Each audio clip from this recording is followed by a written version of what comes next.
Hey guys, welcome back to my channel. My name is Shannon and I am a hair blogger slash business owner of the business Oh So Curly, and I also share a lot of business tips on this channel. So if you are interested in learning more about running a small business, girl boss content, and then every single Sunday we do a curly hair video on this channel. Hence why today's video is going to be all about styling tips for natural curly hair. It's a Sunday, it is wash day. I've just freshly washed my hair. It's currently drying, but it's fully styled. Let's just get straight into the 5 top tips for styling natural curly hair. So tip number 1 is to deep condition your hair every week. Now I say every week because I do recommend that those with curly hair actually shampoo their hair every single week. Now it may be different for you. I know with my scalp it gets very irritated and I get a lot of product build up throughout the week, so I need to wash my hair every single week. So whenever you do choose to shampoo your hair, I'm not on about co-washing, I'm on about when you actually cleanse your hair, you are going to want to deep condition. I'm totally against actually shampooing your hair and washing your hair without deep conditioning. If you skip that deep condition process, please do not complain to me that your hair is dry, your hair isn't defined, it isn't soft, because deep conditioning adds all of those special touches to your hair when you add that into your wash day routine. So deep conditioning is a must and something that has completely transformed my hair. When I was younger, I only ever got my hair treated / deep conditioned when I was in the hairdressers, and that would be every maybe 6 months. So only twice a year I would actually deep condition and treat my hair, which for those with curly hair, that's actually so bad, and no wonder my hair was so dry and no wonder it was so damaged. So especially if you do have colored hair or heat damage or any kind of over protein hair, you're going to want to really make sure that you are moisturizing your curls,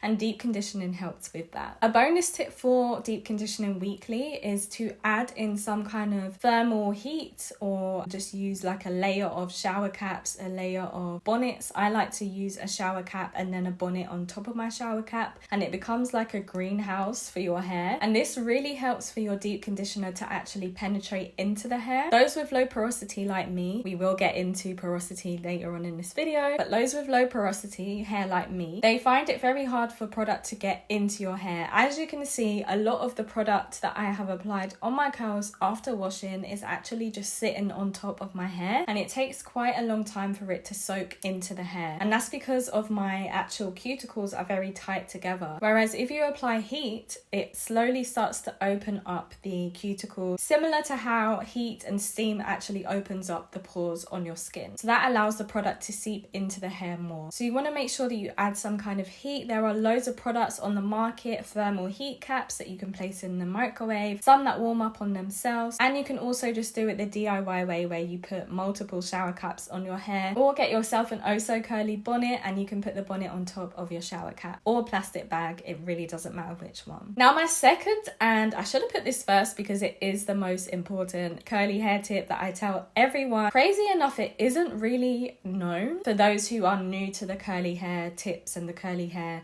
space, and a lot of us grew up without doing this. I know I did. I would actually apply I have to laugh because of just such the huge difference this one little change makes in your hair routine. But I actually used to apply product to my hair when it was dry, for one, and I would just apply the product like boom, boom. The product is only going on the top layer of my hair. It isn't reaching inside every single strand of my curls, which I have thick hair, so you can imagine that the inside was dry and matted. And next, when you apply product to your hair when it's dry, it's not really getting the same effect than when your hair is wet and you apply product. I don't fully know the scientific reason as to this, but I know that it works. It's tried and tested, and just take my word for it, it actually works. For me with low porosity curls, I find that I get the best results when my hair is dripping wet or soaking wet in the shower. But obviously if you can't do it that way, you can do it while your hair is damp, or you can grab a spray bottle, and while your hair is drying throughout the product process, you can just keep spraying the hair to make sure it's damp. And I find that, look, you can see here, now that I've applied product while my hair was wet, it's starting to look way more defined than if I was to just apply it straight to dry hair. So applying product while your hair is wet. My next tip, and I'm gonna add it into this tip because it's kind of similar and it works together well. So this is actually applying product to your hair while it's damp or wet, but in sections. This is a game changer, guys. Honestly, it's going to change the game for you. I like to section my hair in 4s, so 1, 2, 3, 4.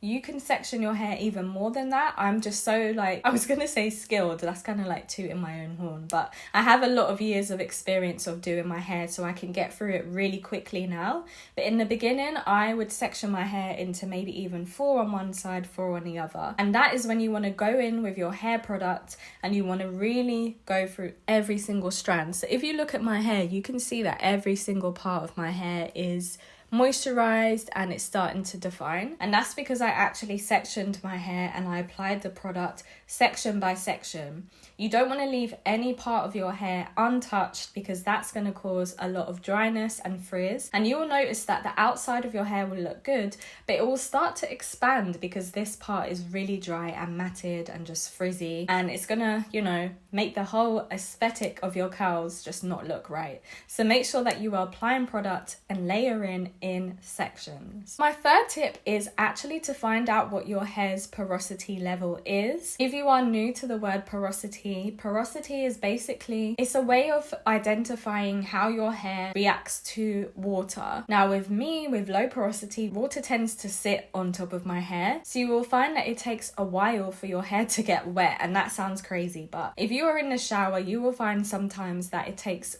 such a long time for your hair to like wet all the way through. The water will just drop on top, fall down, drop on top, and then you'll have to really soak it for the whole part of your hair inside and out to get wet. You will find that I use a spray bottle a lot because my hair dries really quickly as well while I'm styling. So to keep it wet and to get the best effect, I use the spray bottle to keep going while my hair is outside of the shower. So to find out whether you have low, medium or high porosity level hair, you have to do a porosity test. You simply take a strand of hair, freshly washed, no product applied, and you want to take that strand out of your head, and then you want to put it into a glass of water. Now you'll be able to tell whether you have low porosity, medium or high just from how the hair strand reacts to the water. If it is floating on top of the water, it is low porosity. If it is down at the bottom, it is high porosity, and then if it's in the middle, it is medium. Definitely check that out, and what that's going to tell you is how your hair reacts to water and what types of products are going to work well for you. So when you are a complete beginner to curly hair care, finding out your porosity should be your first thing to do because it will help you to identify what products may work for your hair, and you can go through those instead of wasting your time going through every single curly hair product on the market and having a lot of trial and error.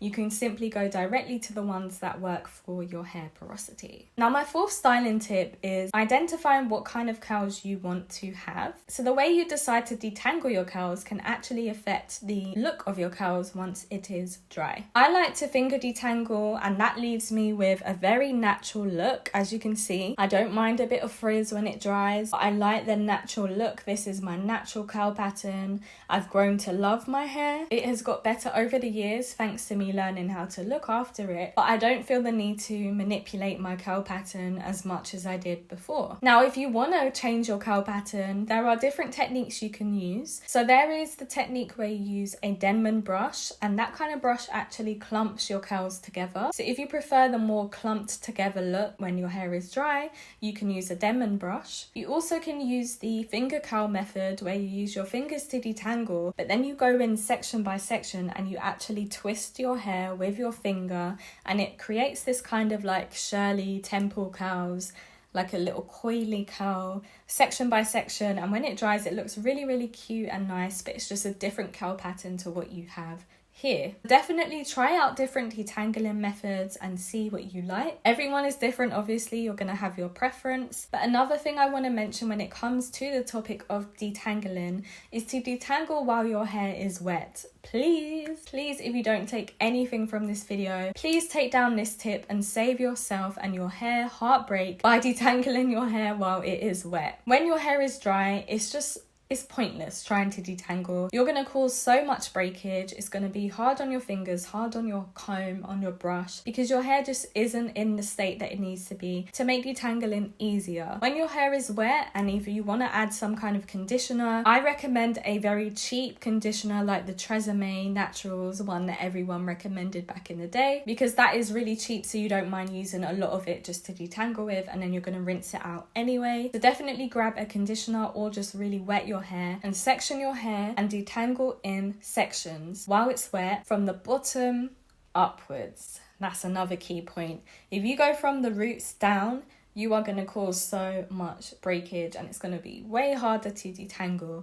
Whereas if you go section by section and go from the bottom bit by bit until your brush or your comb or your fingers can go through the whole hair with no blockages, that's when your hair is fully detangled. It may take a longer time, but like I said earlier, once you get used to the routine, you'll be able to zoom through it real quick. Now my fifth tip is a bunch of curly hair hacks. These are things that I've learned over the years that really help with certain hairstyles. I have been loving this sleek middle part in bun that I could just never do when I was younger. My hair was just so thick and out of like, it wouldn't even sleek and be neat and tidy, whereas now I got the perfect formula for it. So I love to do this like Kim K sleek look.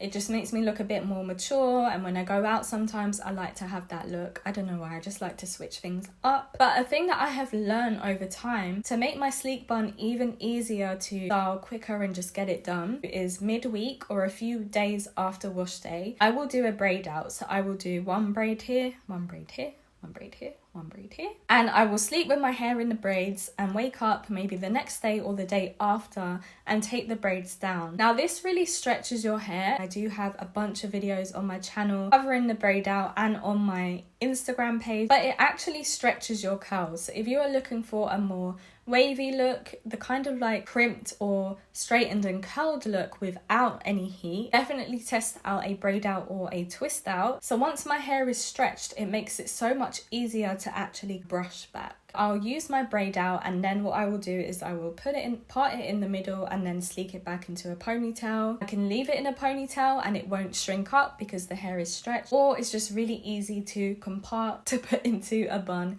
because it is stretched. That's a really good hack for those who like to do the sleek back styles, but you may find it a bit hard because you have quite thick hair. Those are my top curly hair styling tips. I hope you found them really helpful. If you have any questions about curly hair, please do leave them down below, and I will catch you next week, next Sunday, next wash day for my next curly hair video. Bye.